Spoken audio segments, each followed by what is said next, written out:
Hello everybody, and welcome to a Monarch deck profile video. This is a live video on my channel. This is a first, but yeah. So with Monarchs getting a little bit of support from the Banlist, I figured it was a great time to do a profile of the deck and sort of guide people through my deck and teach them how to play or like how to deck build Monarchs, because I think Monarchs are really good in the current metagame, since they have a great shot at beating all the current best decks, as well as, Monarchs just being a better in general. So, before going to the profile, I'll, leave a like in a comment, leave a comment down below if you want me to do some test hands, if you want me to do some other Monarch deck videos, like different builds, or maybe like showing you how to build a side deck for Monarchs, those types of things.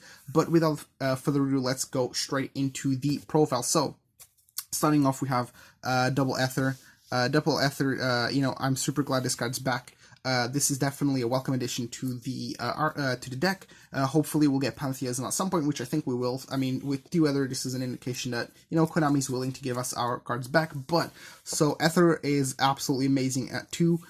Because you can go Ehther into Ehther, and then you can get the Ehther back to your hand, and you can now have consistent Ehther plays on your opponent's turn. So when you set that up with a Stormforth, it's really deadly. You set up the domain lock, you set up the Stormforth Ehther, and not only you have a soft lock, but you also have a disruption, which is really hard for most decks to deal with.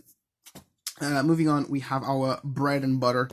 In the deck, we have Erebus, and the reason why I say he's the bread and butter, as well as, I guess you can say that Ehther is also a little bit of bread and butter for the deck. But the main reason is because, like, these two those two cards have the ability to send Monarch spells and trap cards to the graveyard, so they allow you to develop your plays. That's really the main reason why they're so good. I mean, their effects are great, but, just being able to develop your plays is what really makes them amazing in the deck. But yeah, Erebus. Now, the thing about Erebus, he's not as good as he once was, you don't really just auto win with his removal effect. It's still really good, but it's not like an automatic auto win, because decks tend to be a little bit more resilient these days. But it's still great that we have triple Erebus to you can hand loop your opponent, or you can just remove anything they might have, and his effect to recycle cards from the graveyard always comes in super clutch, and it's really like an amazing starter effect.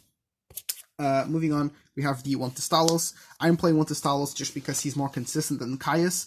Caius is better if you're doing like a dark build, but Talos is just better generally because looking your opponent's hand and discarding a potential threat or a starter card is really good, especially against Salad. If you see that they have, say for example, like the Gazelle, you can yoink it. If the opponent's playing Sky Striker and they have the Ray, you can get rid of it. Arcus, just knowing what your opponent has in hand and getting rid of it is really strong with Talos. He's one of the weaker of the Monarchs, but he's still like the best one out of the weakest ones, if you know what I mean. He's not really like out of the mega Monarchs. Anyway, one Kraz, you don't really need more than one Kraz. One Kraz is plenty.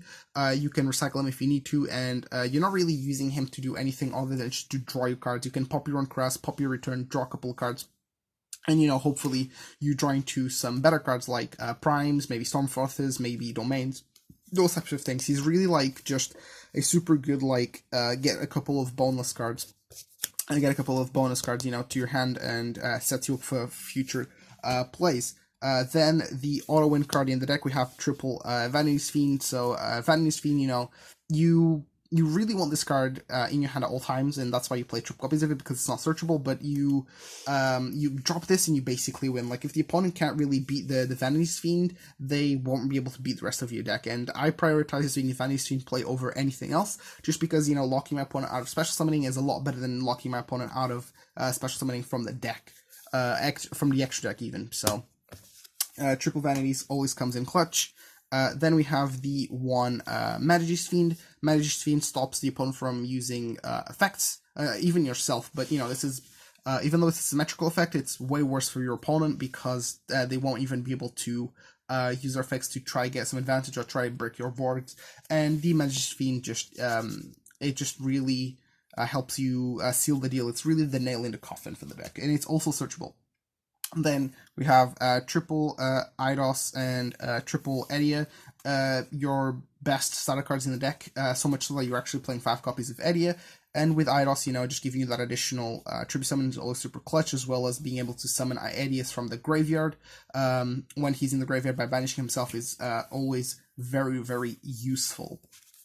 And Ehther, getting back those banished cards helps you get things like your primes, get things like your Stormfroths that you banished and stuff. Always super nice. And then for the final two little guys, we have Mithra and we have Kaiser Raider. So Mithra, I like Mithra because it's an additional target for not only Eidos, but Ehther in case I run out of Eidoses for my Ehther. And giving myself the additional tribute summon can help me establish OTKs, and it's just a super decent card to run. I mean, you can play other cards like Link Slayer and stuff, or some of the other vassals, but I think Mithra is the most consistent one. And talking about Link Slayer, I chose Kaiser Raider instead of Link Slayer. It's mostly just, I like the fact that it's dark, and it's Beast Warrior. That doesn't really come up, like, too much. But for example, Kaiser helps you play around things like goals in match, because if your opponent picks an attribute like dark, or well, if your opponent just flips goals in match, you have like more darks, then Kaiser Raider is better in that scenario. But Link Slayer has its uses, so you can change it for the Link Slayer instead if you wish to have more back row hate built into your deck. But I chose not to because I'm playing a card to help me deal with back row in the spell section. But yeah, moving on to the power spells. These spells are just all amazing utility spells that help you progress your game state one way or the other. So 1-for-1 Rhoda basically act as extra copies of Ehther. Foolish Burial Goods can send things like Prime and Pantheism. Upstart is just here to make the deck a 39 card deck to increase out consistently a little bit. And Foolish Burial is, you use Foolish Burial mostly to send things like the Erebus and the Eidos, maybe the Ehther. Those are like your go-to targets that you want to send to the graveyard with Foolish Burial. Most of the time you're going to be sending the Erebus just because you can do some cool plays with Erebus. Then we have the Pantheism. Discard 1, draw 2 is always good, but the main effect that you're after is the, you reveal 3 cards and you add 1. Pantheism, you want to be looping this card as much as you can throughout the game. This is like really the main way you're going to be generating advantage, and hopefully we can get triple copies of Pantheism at some point. Maybe in the next ban list, Konami will feel a little bit generous and give us another copy of Pantheism. That'll be really cool, so I'm looking forward to that. Now, because we are a domain deck, we have to play the domain of the Monarchs, or the domain of the true Monarchs. This is your floodgate in the deck, stops your opponent from summoning from the extra deck. It's really like your win con when it's not Vanish Fiend, and it also helps you out any problematic cards that would have more than 2800 attack, because you can give them that little boost.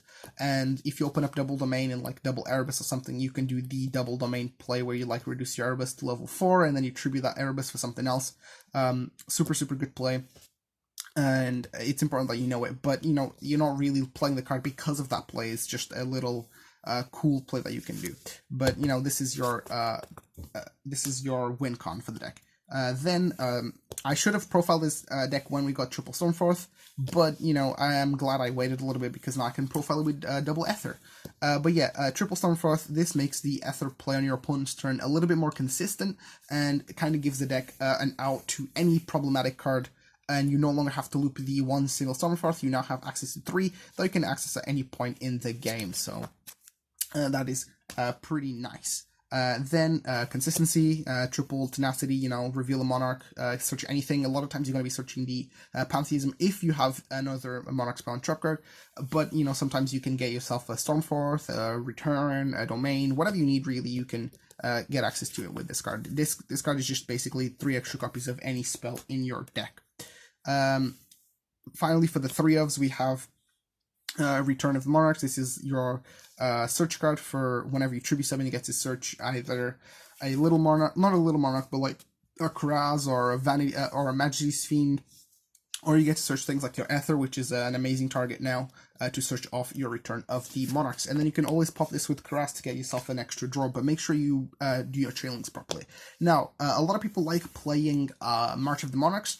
I think that March isn't really like that great because Searching March, like, the card doesn't do anything, it doesn't progress your game state, it's just protection, and I would much rather play something like Frostblight, which gives my deck a little bit of an answer to back row decks. I might be putting Link Slayer on top of this to make sure I have main deck out, but having the ability to, at any point in the duel, getting rid of a back row of like a set card is just way more useful to me, because it means that I have better targets to send to the graveyard of my Monarchs, and I get to deck thin and keep the good cards in my deck and the bad cards in the graveyard. And this is technically a bad card, but the utility that it provides to the deck by banishing a Monarch spell trap card in the grave and then getting to target a set card in Puppet is just amazing, and I definitely recommend people toy around with the Frostblast of the Monarchs.